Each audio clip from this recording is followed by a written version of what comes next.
Welcome to the Workplace Minute, powered by H3HR Advisors and sponsored by Paychex, one of the leading providers of HR, payroll, retirement, and software solutions for businesses of all sizes. My name is Steve Boese. New research shows return-to-office mandates increase turnover and slow down hiring. A new study which tracked the LinkedIn profiles of 3 million individuals, which was led by researchers from the University of Pittsburgh, found that return-to-office mandates across S&P 500 companies significantly increased turnover among technology and finance workers. After analyzing turnover for 54 large employers with publicly issued return-to-office announcements, the researchers found significant evidence that employee turnover rates abnormally increase following return-to-office mandates. The average turnover rate for these firms increased by 14% after the mandates. And these effects were even more pronounced for women and employees who were more senior or highly skilled.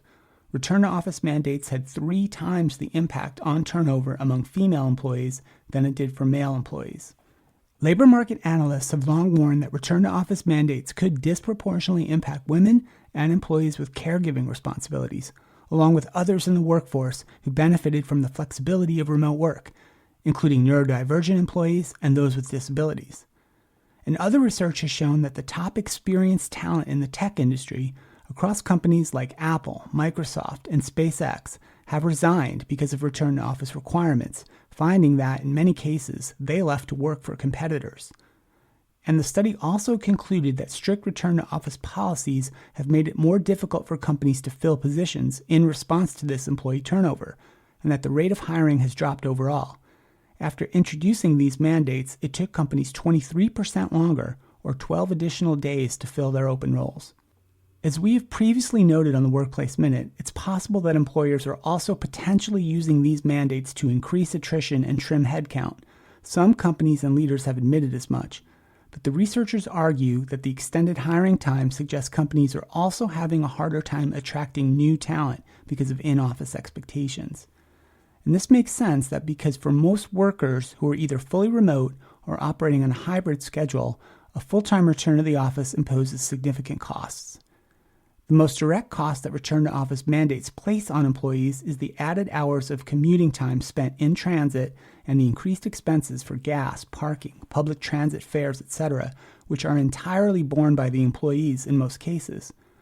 Therefore, when employees compare the costs and benefits of their current job with a return-to-office requirement versus similar jobs at other companies without that kind of a mandate, switching jobs to more flexible companies often maintains the same working benefits, but avoids the cost of commuting and working in the office full-time. And another very important cost of return-to-office mandates is the change in the work-life balance for many employees. Work-life balance has become an important factor for employment decisions, and many employees who started their job fully remote have settled into neighborhoods that are further away from city centers but are more affordable. And these employees have structured their personal lives around communities or even have children in school districts that are far away from physical work locations, and return-to-office mandates limit these employees' ability to fulfill their responsibilities, both inside and outside of their work, which researchers have defined as work-life balance. For employees with family responsibilities, return-to-office can mean uprooting their entire family. The report's conclusions can't be clearer or starker, especially for proponents of return-to-office mandates. We find that return-to-office firms experience higher employee turnover rates following the mandates. Our findings validate the concern that return-to-office mandates may induce employees to leave for other firms and are consistent with the overwhelmingly negative employee response. We further find that female employees, more senior, and employees with higher skill levels are more likely to leave return-to-office firms, consistent with these firms losing highly valuable and female employees. And finally, we find that it takes longer for these firms to fill new job positions. These firms also hire fewer employees following the return-to-office mandates. Together, our evidence suggests that the mandates are costly to firms and have serious negative effects on the workforce.